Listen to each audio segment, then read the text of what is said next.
Hello everybody, welcome to my latest video. Now this is a video nobody's asked for and potentially nobody wants, but it's something that I thought I'd do anyway, and it's a comparison between Eko Studios' previous game, Warhammer Chaosbane, and Eko Studios' recently released game, Dragonkin the Banished. Now we're going to go over a number of different comparison points. I'm not going to say which I think is best, I'm going to leave that entirely up to you. But let's start with the setting. Now Warhammer Chaosbane obviously has some limitations and some benefits. It's based in the old world Warhammer universe, so it does have a lot of lore to back it up. What it does have though is a limitation on what it can actually do, because it is based on an IP by Games Workshop. There's certain things they will not allow you to do with their IPs. Dragonkin the Banished, however, is a brand new IP by Eko Studio, which gives them the total freedom to do whatever they want, and that has given them a much easier time, in my opinion. It also gives them the ability to craft their own universe and their own world, and I think they've done a pretty good job. But let's move on to the sound within both games, and I'm not going to talk across most of this. Thanks, Sigma. I'll deal with Upstairs in the through.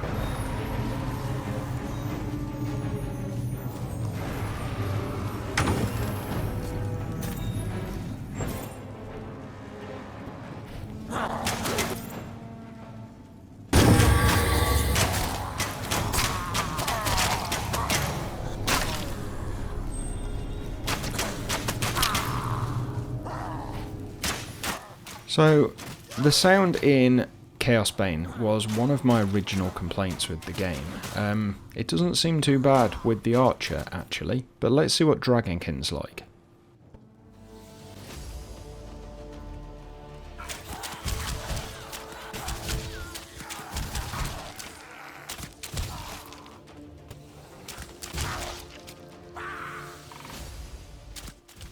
That's also not too bad. I did play melee characters, specifically the Slayer, so let's see what melee sounds in both games.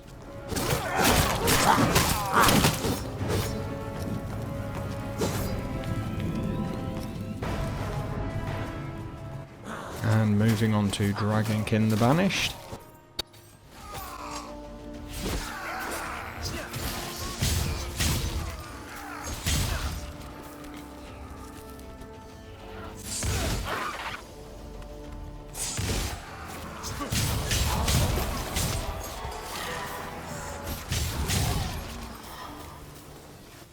Again, neither of them are too bad, so maybe they have improved the sound. We'll see.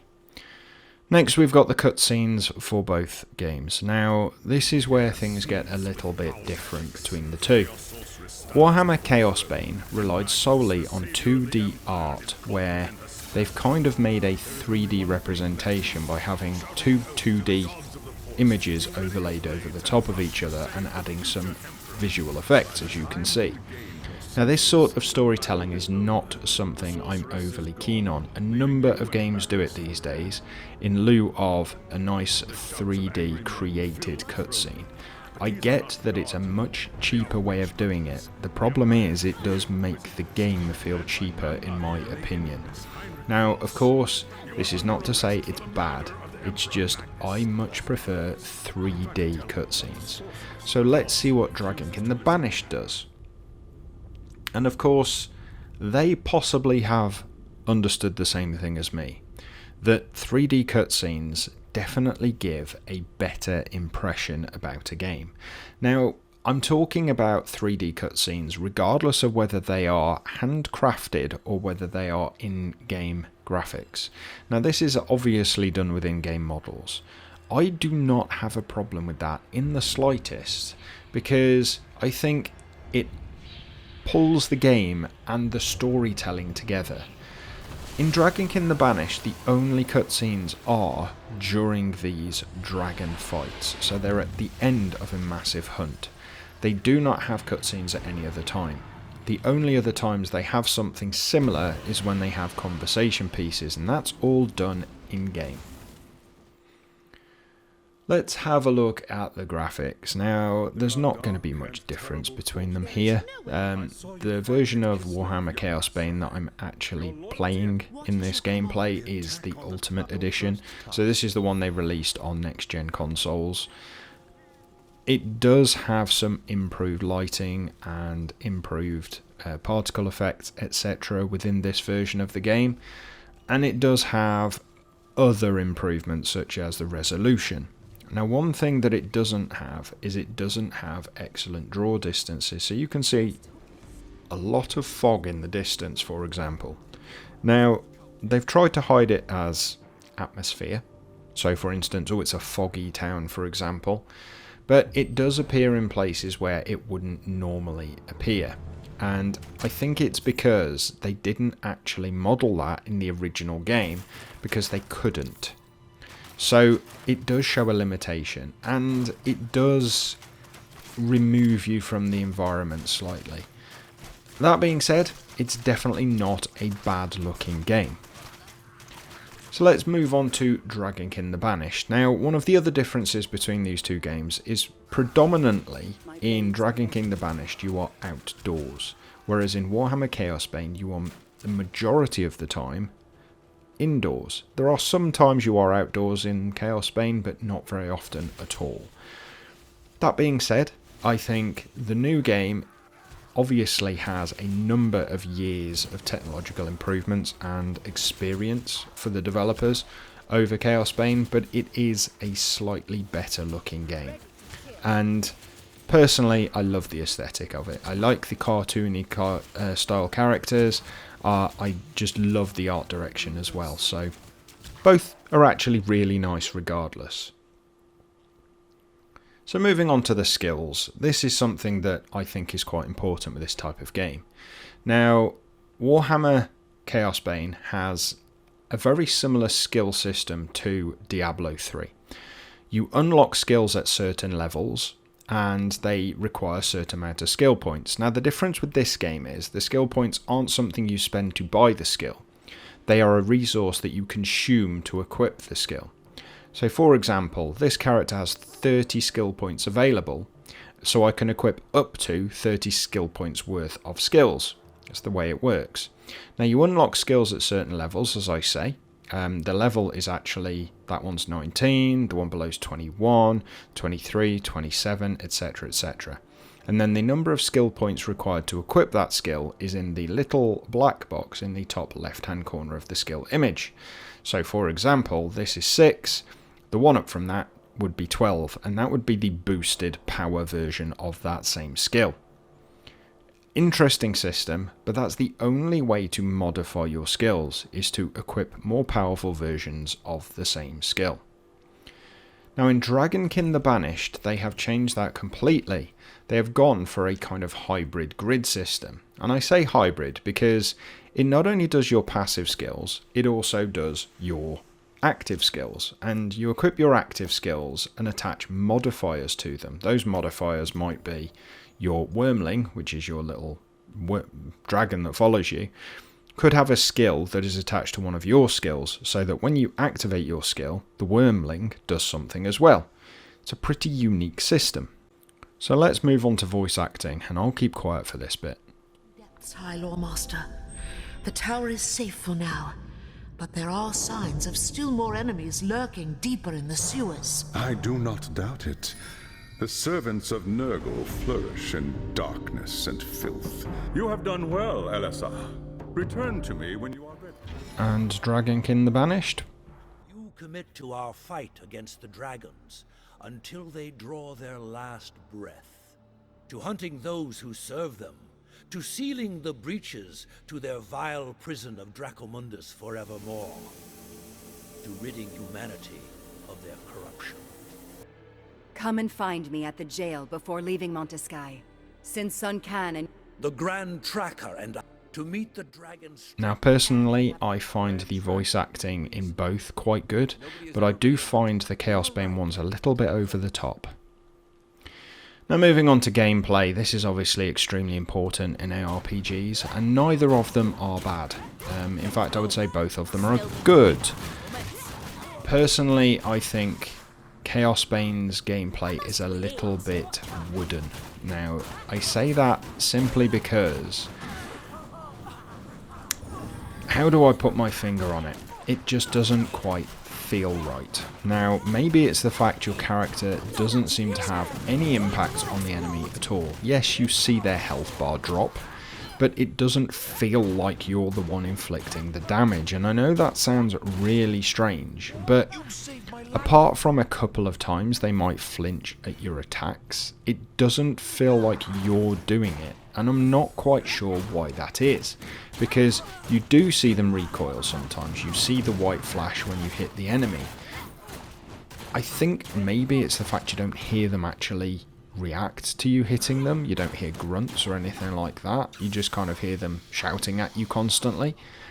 That's not to say that's any different with any other ARPG. I think it might just be the combination of visuals and sound design just means that you don't get that satisfying whack when you hit them.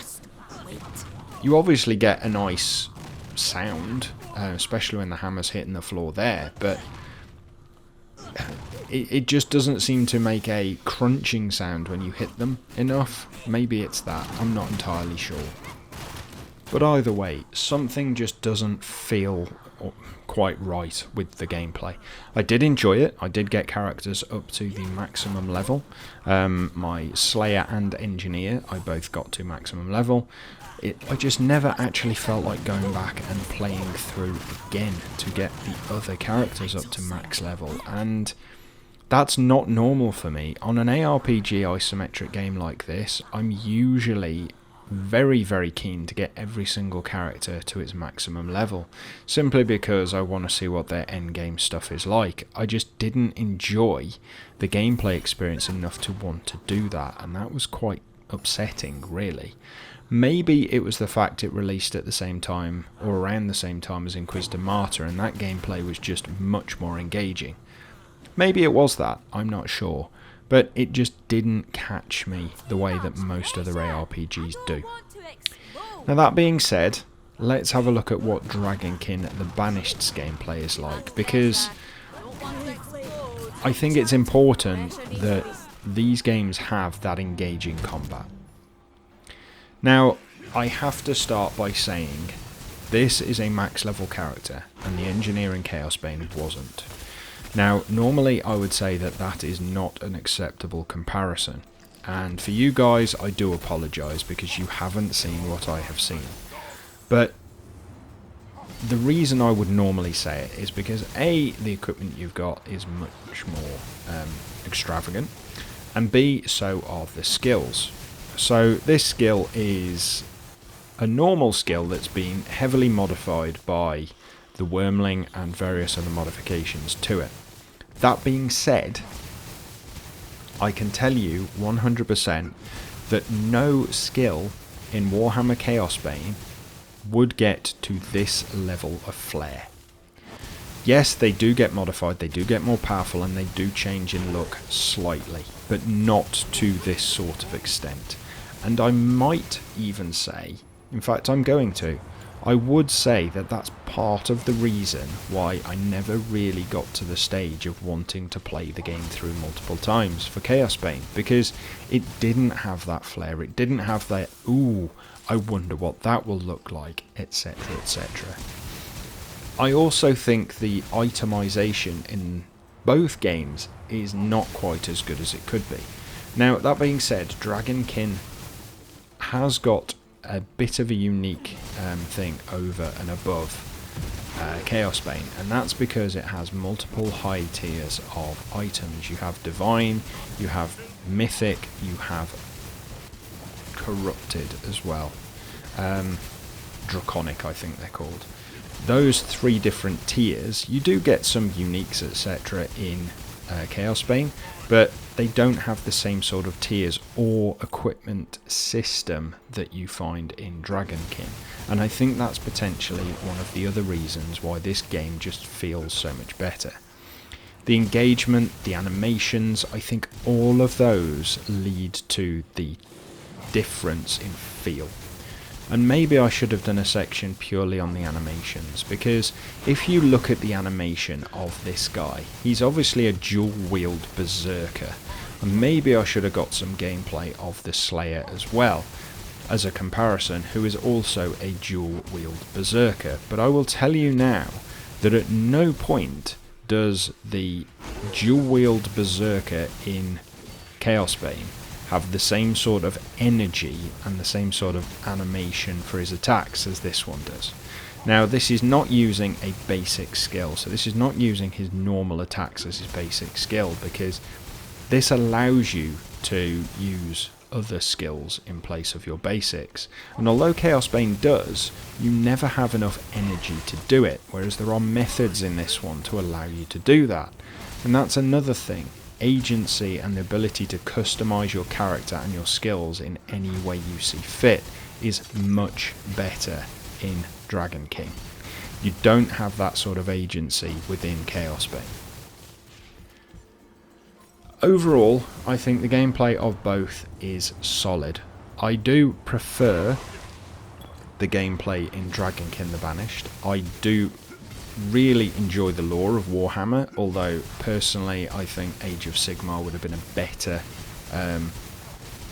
a better choice if they were going to make a fantasy Warhammer game. The old world was pretty much dying out when Chaosbane released, so unfortunately it wasn't quite to the sort of fan base that it could have been. It was more for ARPG fans rather than Warhammer fans specifically, as they had moved on to Age of Sigmar. But that being said, I think both are definitely worth your time, especially if you get Chaosbane on sale. But anyway, I'm going to leave this video there. Thank you very much for watching. I hope you've enjoyed the video. If you have, please make sure you click the like button, subscribe if you're new to the channel, and leave me a comment down below. Let me know your thoughts. And as always, you all take care. Look forward to seeing you for my next video very soon. Bye for now.